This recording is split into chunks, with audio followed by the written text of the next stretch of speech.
welcome to Channel 64. My name is Aerington, and today we are back in the city Aerington, of. Aerington, Aerington, Aerington. Hey, Yeah? the doc What? has a message for us. Listen. Wait, The doc has a message. he has. Okay, I'm having a hard time listening when the whole city's gone. No, don't worry about that. This is what the message is about, all right? Doc wants us to he needs us to rebuild the city because he wasn't happy with the accommodations for the Uh, town folk. So o- he wants us to rebuild it. So I okay. took down the buildings as per his instructions I, and yeah. yeah, of course. What? Yeah. Anyway, I've just got to put some stuff in storage.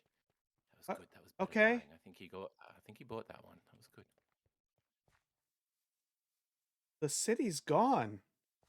But, well, I guess that changes our plans for today. I was hoping to begin working on the pirate shanty town we promised Dave on the volcano, but with the village gone, I think we better begin here and start getting some villager housing up. Now, just to go and change.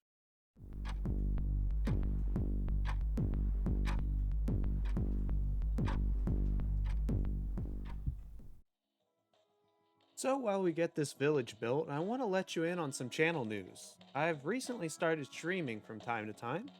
I've been trying for Fridays at 10 p.m. Eastern Standard Time, but so far it's been a slow start of roughly every other week. We actually just finished building this village area together on stream. So if that type of content interests you, then be sure to hit that bell to be notified or check out some of the stream recordings saved to the channel. Well, I am sorry to admit that I actually ended up spending another 4 to 5 hours here terraforming and just detailing the area. I mean, it looks great, but I think I'm way behind on my episode. But here's what we've got. We've got a nice spot for the butcher here, a little tent. Our villagers, some of them are out and roaming. We have got in here a spot for the stonemason. I really like the look of this and the flooring in here. Works really well. Kind of wanted to get the effect that this tower's crumbling and fell over in the past, and so there's some bricks and things over here. Um, Back here we've got well, it looks like a fish farmers out here, but this is actually supposed to be the hut for the fishermen. And then back out here is a little docks, as well as a boat. And here we've got our barrels, and again more speakers. And then over here we have our Fletcher's home. Hey, how you doing? And out back here we have the fletching table. And actually, oh, I'm recording and have not finished yet. Actually, it turns out I want to put a little like kind of dirt island over here, or maybe on that adjacent hill. But a spot for target blocks. So this is actually where you'd like target practice and try out the arrows and whatever the Fletcher's crafting or selling here. Got a little cow pen over here. The a little wagon that Jess built is here. I think a villager's taking a home in there as well, as as well as using the tires as their workstation, which is always fun to see. Silly villagers. But yeah, I think that is our portion of the village done. The biggest thing I wanted to get is I want it to be a little more cramped than it probably is, but the biggest thing is I just wanted it to frame Dave's tower here. I'm really loving how both of these roofs kind of go out and around and just frame that tower perfectly as you walk up. And I also added in a little bridge here so that we can get to the actual villager trading a lot easier now. And it's great to see some life in here, some villagers wandering around. I was just trying to find a bed over here. They have taken all the beds already, so that's a call to all the other cast members. We need more villager housing. Stat. We need to get this place alive again, like it was when we got here. We have definitely faulted on that a little bit. So with our part of the village built, I've moved back over towards the Victorian District so that we can start planning for the future and hopefully get this part of the city done before 1.18. So I started here. I'm on top of Happy's museum. I started by redirecting their path a little bit, talked to them, and made sure that their path now connects with uh, not quite the back of the factory anymore, as much as just a side entrance or another entrance, so that it didn't feel like the museum was facing the back of the factory. So hopefully that helps out a little bit.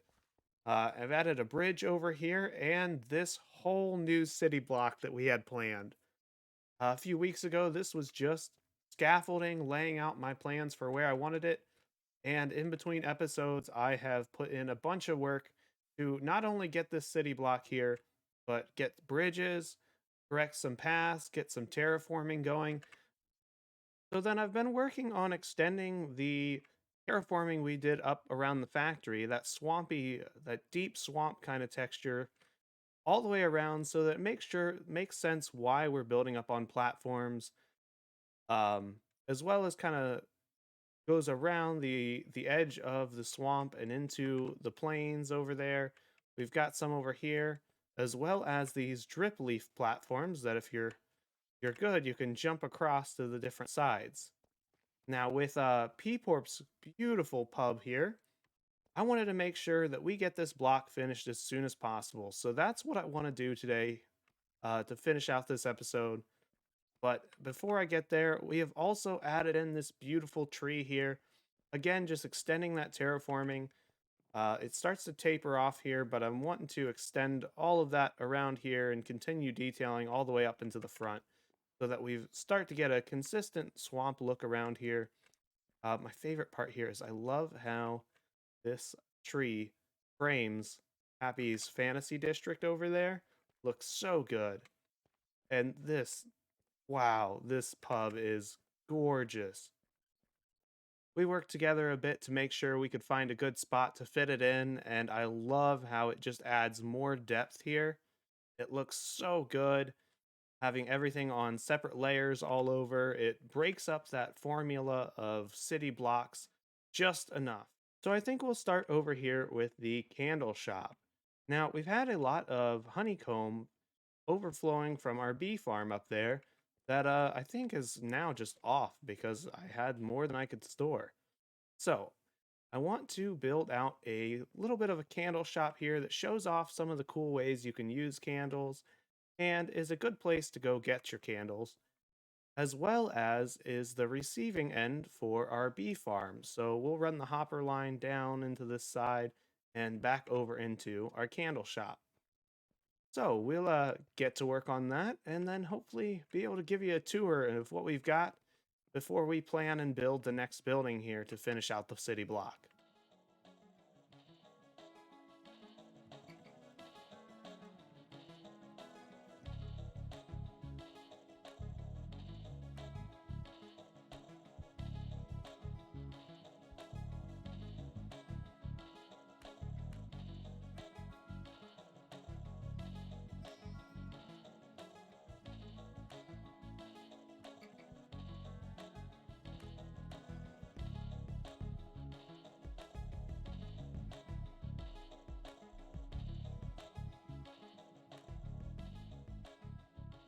Alrighty, and here we have it, the candle shop. I am so excited to let you check this out.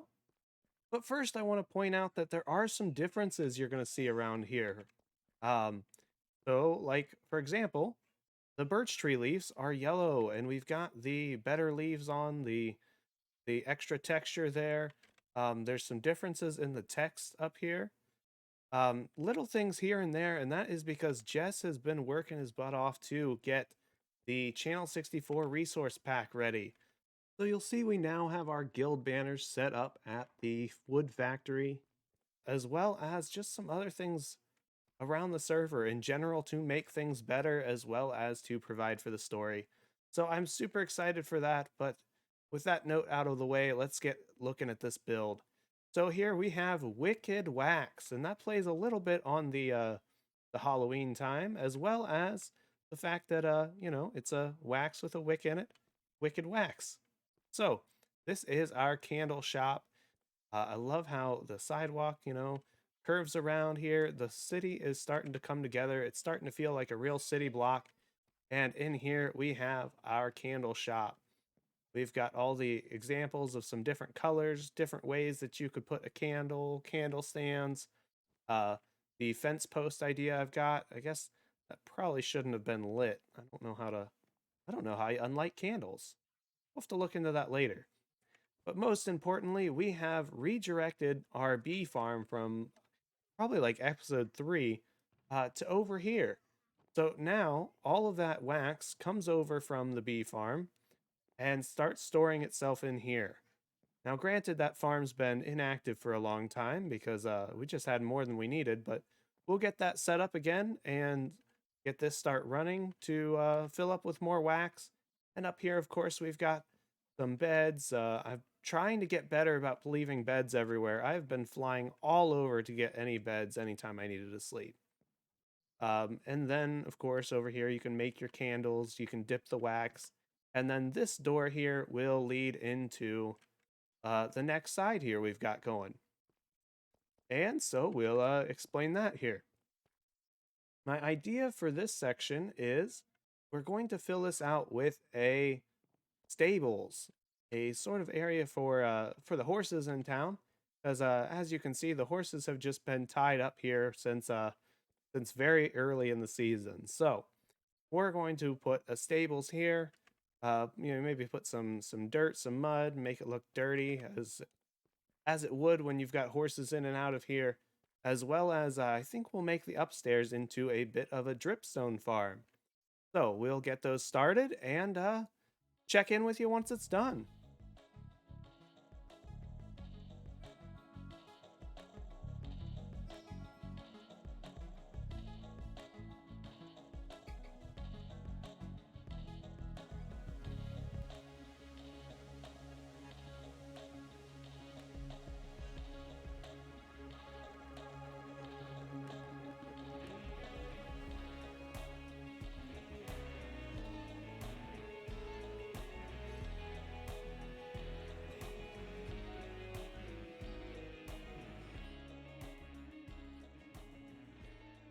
All right, so we're going to start this tour from a strange spot, and we are actually on top of the news building.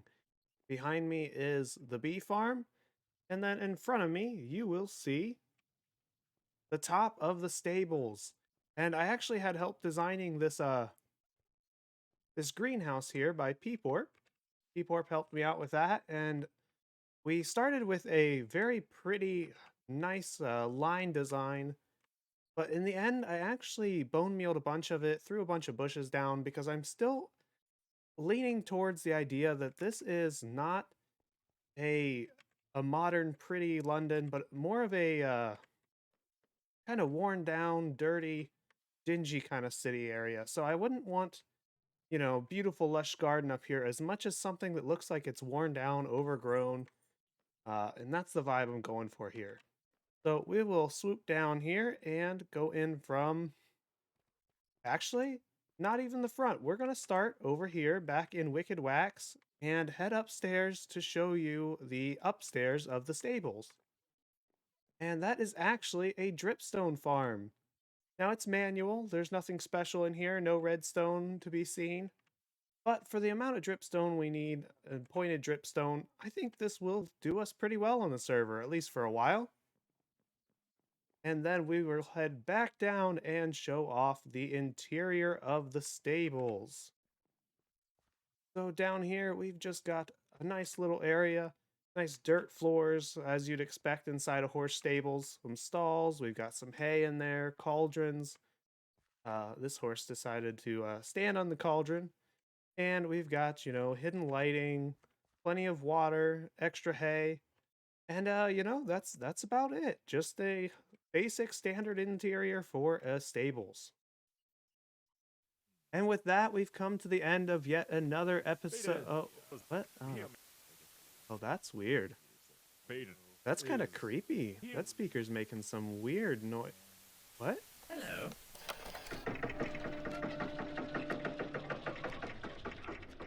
Hello, all my fellow citizens of Swampwater, and thank you for tuning into 1664, The Pendulum. It has come to my attention that the city is currently undergoing reconstruction. I'm really excited to see what the remodel will bring, I just wanted to issue a warning to everyone just in case their, homes were leveled in the middle of the night and they were left to sleep out in the streets. Sometimes that's just the cost of progress, I suppose. Try to stay safe in this dangerous world around us, folks. This is Dr. Disappointment, signing off.